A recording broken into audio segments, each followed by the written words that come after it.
అండి, నమస్తే. నేను గోదావరి మీ శ్రీకాకుళంలో మా వారాహి హోటల్లో ఈరోజు స్పెషల్ రైస్,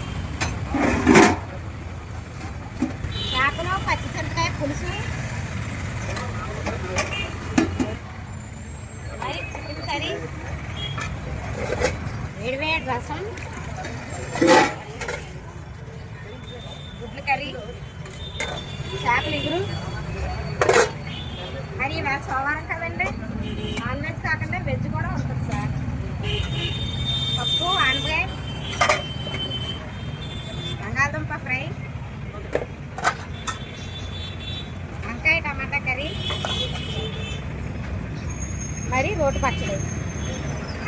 అండి ఎప్పుడూ రొటీన్ ఫుడ్ అనుకోకండి, కొన్ని మార్పులు చేర్పులు కూడా ఉంటాయండి మా హోటల్లో. రేపు వేరే ఐటమ్స్తో మళ్ళీ వస్తాం. బాయ్.